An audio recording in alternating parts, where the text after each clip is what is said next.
নদিয়ার ধুবুলিয়ার সুনডাঙ্গা গ্রামের দুই বাসিন্দাকে এবার নাগরিকত্ব প্রমাণের নোটিশ দিল অসম সরকার। এই ঘটনা নিয়ে তীব্র ক্ষোভ প্রকাশ করেছেন কৃষ্ণনগরের তৃণমূল সাংসদ মহুয়া মৈত্র। তিনি বলেন, অসম সরকার এভাবে বাংলার নাগরিকদের নোটিশ পাঠাতে পারে না। মুখ্যমন্ত্রী মমতা বন্দ্যোপাধ্যায়ও তীব্র ক্ষোভ উগরে দিয়ে প্রশ্ন তোলেন, পুজোর মধ্যে নদিয়াতেও এসেছে চিঠি, অসম সরকার কিভাবে বাংলার নাগরিকদের এনআরসি নোটিশ পাঠায়?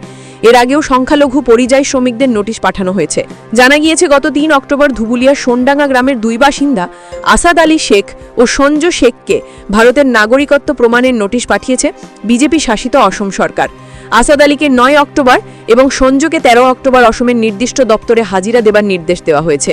তাদের বিরুদ্ধে অভিযোগ করা হয়েছে যে তারা নাকি পশ্চিমবঙ্গ থেকে বেআইনিভাবে আসাম রাজ্য প্রবেশ করেছেন এবং ১৯৭১ সালের ২৫শে মার্চের পর থেকে অবৈধভাবে ভারতে বসবাস করছেন। সেই অভিযোগের ভিত্তিতে ফরেন ট্রাইব্যুনাল জোরহাটে মামলা দায়ের করা হয়েছে ওই দুইজনের বিরুদ্ধে। তাদেরকে ভারতীয় নাগরিকত্ব প্রমাণের জন্য প্রয়োজনীয় কাগজপত্র নিয়ে হাজিরা দেওয়ার নির্দেশ দেওয়া হয়েছে। নোটিশে হুঁশিয়ারি দেওয়া হয়েছে, নির্দিষ্ট তারিখে উপস্থিত না হলে ফরেন ট্রাইব্যুনালে তাদের বিরুদ্ধে মামলা চালানো হবে এবং তাদের বিরুদ্ধে আইনগত ব্যবস্থা নেওয়া হবে। সঞ্জু শেখ স্টিং নিউজকে জানিয়েছেন, তিনি ১৪ থেকে ১৫ বছর আগে পরিযায়ী শ্রমিক হিসাবে মার্বেলের কাজে অসম রাজ্যে গিয়েছিলেন। সেখানে মাসখানেক ছিলেন। তার দাবি, তিনি ভারতেরই নাগরিক, বংশ পরম্পরায় এদেশেই বসবাস করছেন, তার সমস্ত প্রমাণপত্র আছে। অন্যদিকে আসাদ আলী বলেন, আমি ১৫ বছর আগে অসমে মার্বেলের কাজে গিয়েছিলাম, সেখানে মাত্র ১৬ দিন ছিলাম, তারপর বাড়ি চলে আসি। আমি স্থায়ীভাবে সোনডাঙ্গা গ্রামেরই বাসিন্দা, আমি ভারতেরই নাগরিক, সব প্রমাণ আছে। সোনডাঙ্গা গ্রামের বাসিন্দারা জানিয়েছেন, ওই দুই ব্যক্তি ভারতেরই নাগরিক, বংশ পরম্পরায় তারা বহু বছর ধরে সোনডাঙ্গাতেই বসবাস করছেন। তবে ভারতীয় নাগরিকত্বের সমস্ত প্রমাণ থাকলেও বিজেপি শাসিত অসম সরকারের কাছ থেকে এমন নোটিশ পেয়ে আইনি জটিলতার ভয়ে আতঙ্কে দিন কাটাচ্ছেন আসাদ ও সঞ্জ। স্বস্তি শুধু একুটেই, স্থানীয় সাংসদ মহুয়া মৈত্র ও মুখ্যমন্ত্রী মমতা বন্দ্যোপাধ্যায় তাদের পাশে রয়েছেন। নদিয়ার ধুবুলিয়া থেকে স্টিং নিউজের রিপোর্ট। মানে ৩ তারিখে আমার বাড়িতে নোটিশ এসছে সন্ধ্যে ৬টার সময়। দিয়ে আমাকে বাড়ি আবার ফোন করলো, আমি তো কাজ ছিলাম, কৃষ্ণনগর ছিলাম। দিয়ে বললো, তোমার আসাম থেকে নোটিশ এসছে। আমরা কিসের নোটিশ? বলে আসাম থেকে। হ্যাঁ। দিয়ে তারপর আমি বাড়ি আসলাম, বাড়ি এসে আমি নোটিশে দেখলাম। আমি তো মানে মূর্খ মানুষ, আমি তো বুঝিনি কি যে আমার গ্রামের মেম্বার ছিল, যারা মেম্বার দেখালাম, বললো এটা কোর্ট আসাম কোর্ট থেকে নোটিশ এসছে। কি কারণে? আমাকে বললো কি তুই কি আধার কার্ড কিছু করেছি? আর না, কিছু করিনি। আমি 15 বছর আগে কাজে গেছিলাম, কাজে গিয়ে আমি 16 দিন ছিলাম, 16 দিনের মাথায় আমি বাচ্চা ছিলাম। এত বছর যে পর যে নোটিশ আসবে আমি ভাবতে পারছি না যে এটা কিসের নোটিশ। হ্যাঁ, মানে আমি পুরো ক্লান্ত হয়ে গেছি, মানে টেনশনে যে এটা খতরনাক জিনিস, মানে কি হবে এটা। কোথায় কাজে গিয়েছিলেন? আসামে গিয়েছিলাম। কি কাজে? ওই মার্বেলের কাজ, টাইলসের কাজে গিয়েছিলাম। আচ্ছা, এই নোটিশটা কি দেখলেন? নোটিশটা দেখলাম তো পুরো মানে আমার দেখে তো মানে টেনশন হয়ে গেল যে আমাকে এখান থেকে আসাম সরকার বলে যাচ্ছে যে আমি ওখানকার নাগরিক। আমি পেলে বেড়ে যাচ্ছি, মানে এই ধরনের ভাবছি। আমাদের এখানে ঠাকুর দাদা বাবা সম্পত্তি সব তো আমি এখানে আছি, মানে এখানে আমরা সব কিছু নারী পড়তে আছি, তো আমি ওখানে কেন যাবো? এটা কি আপনি বুঝলেন যে এনআরসি নোটিশ? হ্যাঁ, এনআরসি নোটিশ। আচ্ছা, আপনার নাম কি? আসাদ শেখ। কবে আপনাকে নোটিশটা দিল? এ মাসের 3 তারিখে ধুবলিয়া লোকাল থানা থেকে আমাকে একটা পিওন এসে নোটিশটা দিয়ে যায়। নোটিশটাই পুরোটাই আসামি ভাষায় লেখা রয়েছে, আমি বুঝতে পারি না। তারপর আমি এখানকার মেম্বারদের জানিয়েছি। হ্যাঁ, ওটা দেখানোর পর ওরা বললো যেটা এনআরসির একটা নোটিশ। মুখ্যমন্ত্রী কিন্তু আপনাদের পাশে আছে। মুখ্যমন্ত্রী আমাদের পাশে আছে, আমরা একটু মানে আশ্বাস পাচ্ছি। তাদেরকে আতঙ্ক লাগছে? হ্যাঁ, একটু মানে ইয়ে লাগছিল, আতঙ্ক লাগছিল, কিন্তু এখন একটু হঠাৎ এই নোটিশ কি কেন এলো সেটা আমরা বুঝতে পারছি না। আপনি কি আসামে গেছিলেন? আমি আসামে গিয়েছিলাম, পরিযায়ী শ্রমিকের কাজের জন্য গিয়েছিলাম। ওটা 14 থেকে 15 বছর আগে গিয়েছিলাম। হ্যাঁ, তারপরে আমার কাছে এখন এই নোটিশ কিভাবে এলো আমি বুঝতে পারছি। তখন কি ওখানে থাকতেন? না না, আমি পরিযায়ী শ্রমিকের কাজের জন্য ওখানে গিয়েছিলাম। ওখানে কি ভোটার কার্ড পরিচয়পত্র কিছু কি এই আমাদের ইন্ডিয়া ছিল না? তখন ওখানে কোনো কারণে হোল্ড করেছিল? না না না, কোনো কার্ড ফার্ড আমার ছিল না। আপনার ভারতীয় কার্ডই ছিল? ভারতীয় কার্ড ছিল। ওখানে কোনো কার্ড আমি বানাইনি। কিসের কাজ করতেন ওখানে? ওখানে মার্বেলের কাজ করছেন। তারপরে চলে এসেছেন? তারপরে চলে এসেছি। ওখানে কতদিন কাজ করতেন? ওখানে মাসখানিক কাজ করেছিলাম। মাসখানিক করেছেন? 1 মাস মাত্র ছিলেন? তারপরে আমি চলে আসি। ওখানে কি কোনো ঘর বাড়ি নিয়ে থাকতেন না কোনো? না না না, ওখানে গিয়েছিলাম, ওখানে কন্ট্রাক্টর আমাদের একটা থাকার একটা ওখানকার জায়গা দিয়েছিল। সেখানে হ্যাঁ, কাজের জায়গায় আমরা থাকতাম। আপনারা কি নদিয়ার স্থায়ী বাসিন্দা? হ্যাঁ, এখানকার স্থায়ী বাসিন্দা। আপনারা কতদিন ধরে এখানে বসবাস করছেন? আমরা, আমার বাপ ঠাকুরদা পুরো 14 পুরুষ এখানেই বাস করে, এখানকার বাসিন্দা আমরা। বাংলাদেশ বা অন্য বাংলাদেশ বা অন্য কোনো জায়গার সাথে কি আপনাদের কোনো রিলেটেড কেউ আছে বা না না না বা আসামে আপনাদের কেউ আছে? না না না। তাহলে এই নোটিশটা পেয়ে হঠাৎ করে যে নোটিশটা পেলেন তাতে কি মনে হচ্ছে? এটা আমি কিছুই তো বুঝতে পারছি না, হঠাৎ করে এই যে নোটিশটা আমাকে দিল। আপনি যে ওখানে কাজে গিয়েছিলেন সেই সময় কি ওখানে আপনাদের কোনো ডকুমেন্টস দেখতে চেয়েছিল তারা? না না, ওখানে কোনো ডকুমেন্টস দেখতে চাইনি। ওখানে যখন আমরা কাজে গিয়েছিলাম তখন আমাদের একটা মানে ওখানে একটা নাম লিখে রেখেছিল ওরা। কারা নাম লিখে রেখেছিল? ওখানকার কন্ট্রাক্টর বলেছিল যে এখানে তোমরা কাজে এসছো, তোমাদের একটা মানে নামটা ওখানে লিখে রাখি, তাই ওরা একটা লিখে রেখেছিল।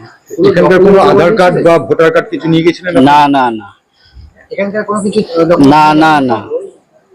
কি নাম আপনার? আমার নাম সঞ্জু শেখ। আজকে ধরুন বহুদিন থেকে বসবাস করছি আমরা 5 পুরুষ। আপনার এখন বর্তমান বয়স কত? আমাদের বয়স বাবু আমাদের অত সঠিক বলতে পারবেন, তাহলে প্রায় 75 কাছে হবে বয়স। এই হঠাৎই এই ধরনের একটা নোটিশ পেলেন, যেখানে এই নোটিশটা পেয়ে কি মনে হচ্ছে যে আমাদের কোনো আমরা চিন্তা করিনি যে আমাদেরকে ধরিয়ে যাবে কি করে, আমরা চিন্তা করি আমরা এখানকার নাগরিক, আমাদের এইটা আমাদের দেহের মধ্যে আসারটা আছে, আমাদের এইখানে আমাদের জন্ম, এইখানে সব কর্ম। হ্যাঁ, আমাদের ভয় ভয় কোনো ব্যাপার না, যেটা বলতে সেটি বলতে। কত সালে আপনি এখানে এসেছিলেন বা আপনাদের কেউ এসেছিল এখানে বা বাংলাদেশে ছিলেন? নাই না না না না, আমাদের নাই, না না, আমাদের সকল ব্যাপার নেই। ভারতের মানুষ?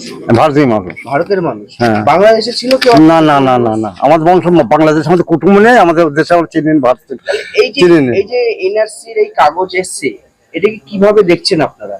আমার কি দেখবো, ওই থানা থেকে পেটে গিয়ে বলছি এরকম আমার ছেলে কাজে গিয়েছে, এই অপলক্ষে আমি বুঝতে পারছি, তাছাড়া বুঝতে পারিনি। আমরা এখানকার স্থানীয় লোক, বাংলাদেশ ট্রেনে নামে মিসকে ভিতরে লাভ নেই। আসামে কি আপনাদের কেউ ছিল? না না না না না, ওর কোনো জায়গায় আমাদের কুটুম্ব নেই, যা আছে আমাদের এখানেই সংসারে। এই নোটিশটা পেয়ে তো আপনারা হতবাক। হ্যাঁ, হয়তো হতবাক হবো, আমাদের কি ব্যাপার জায়গা নেই, আমাদের কোনো জায়গায় কুটুম নেই, কিছু নেই। যেটা নিয়ে যে কথা সে নিয়ে যে কথাই বলবো আমি। স্থানীয় প্রশাসনকে জানিয়েছিলেন পুরো বিষয়টি? স্থানীয় প্রশাসনকে জানিয়েছিলেন? না, স্থানীয় বলছেন না, কি জানাবো, আমাদের কিছু আমরা এখানকার স্থানীয় লোক, আমরা কিছু কেউ বলে দিই। না না, স্থানীয় প্রশাসনকে জানিয়েছিলেন? না না না, হ্যাঁ আমি তো যাইনি তো বল। হ্যাঁ হ্যাঁ, গিয়েছি, হ্যাঁ গিয়েছি। আপনার পূর্বপুরুষ অর্থাৎ আপনার বাপ ঠাকুরদা সবাই কি এখানেই জন্ম? এইখানেই জন্ম। আচ্ছা, তারপরে এই নোটিশ। হ্যাঁ। আপনার নাম? কদে শেখ। আমার ছেলে কাজে গিয়েছিল 15 বছর আগে, দিয়ে তারপরে এই মাসের 3 তারিখে একটা ওই নোটিশ এসছে থানা থেকে। কোন থানা থেকে? ধুবড়িয়া থানা থেকে একজন এসে দিয়ে গিয়েছে সন্ধ্যের সময়। কিসের নোটিশ এটা? এটা আমরা বুঝতে পারিনি, তারপরে এখান থেকে যারা আমার মেম্বার আছে কমিশনার, তাদের দেখালাম, তারা বললো যে এটা আসামের থেকে এসছে, এটা কি এনআরসির মতো এটাই বেরিয়েছে। আচ্ছা, সেখানে কি জানতে পারলেন আপনারা? সেখানে আমরা কি জানবো, এখন জানাজানি এইসব এনারাই বলছে যে কোনো অসুবিধা নেই, নেই। হ্যাঁ, মানে কিসের নোটিশ জানতে পেরেছেন? নোটিশটা তো এখন মানে বলছে এনআরসির মতো এইভাবে। আপনারা এনআরসি নোটিশ পেয়েছেন যেটা, হ্যাঁ। সেই নোটিশটা কি আপনারা কি আপনাদের কেউ বা আপনারা কেউ কি আপনারা বাংলাদেশ বা অন্য কোনো জায়গা থেকে মানে অন্য কোনো কান্ট্রিতে ছিলেন? না না, আমরা কোথাও থাকিনি, এইখানেই আমরা থাকি, আমার বাপ দাদা আমার সবাই এখানেই থাকে। হ্যাঁ, আমরা বহু, আমার জন্ম এখানে, আমার দাদার জন্ম এখানে, সব জমি জায়গা আমাদের এখানে। ভয় পাচ্ছেন নোটিশটা পাওয়ার পর? হ্যাঁ, নোটিশটা পাওয়ার পর যে ভয় একটু লাগছে গিয়ে। হ্যাঁ, তারপরে যে আমাদের যারা ইটি আছে তারা বলছে কোনো অসুবিধা নেই, নেই। আর আমাদের মমতার আছে, মমতার উপর ভরসা আছে। আপনার নাম? আমার নাম জাহান Ali Sheikh. Hello, this is Mahua Moitra. I have in front of me a letter which has been received by two people in my constituency of Krishnanagar, Nadia. The letter has been sent to Ashad Sheikh and to Shanjo Shai Sheikh. And the letter is from, as you can see, from the Videshi Nyadhikaran Jorhat. It is from the Foreigners Tribunal, the NRC department of Jorhat, Assam. And they have sent letters in the Assamese language to two residents, long-term residents, valid Indian citizens residing in the Dhubulia area of Krishnanagar 2 block of Nadia district of West Bengal. They are asking these citizens of India to please produce documents to show that they are valid citizens and to show that they have a connection to Assam before 25th March 1971. This kind of letter has been received before by people in Kuch Bihar in Bengal, and we just want to bring to everyone's attention exactly what kind of nonsense the BJP government is up to, and they want to create panic and they want to basically scaremonger everybody into sending these letters. The Assam government and the NRC department of Assam has no business whatsoever in sending letters like this to residents of Bengal and valid Indian citizens. We completely condemn this, and you have no right to do it. And if the Assam government were to do anything in the days forward, following up on this completely illegal methods, then they will receive a very just and fitting reply from the government of West Bengal and from the people of West Bengal. What kind of steps should taken? Who are Nobody should react to this. This piece of paper is worth nothing. The Assam government has no right to send letters from the Foreigners Tribunal to residents of West Bengal and bona fide citizens of India. You have absolutely no right. So I want to tell everyone that the Assam government and various BJP governments are doing this kind of nonsense, scaremongering and trying to create panic among people. We, the government of West Bengal, all of us public representatives stand by our people, and we will not let this happen.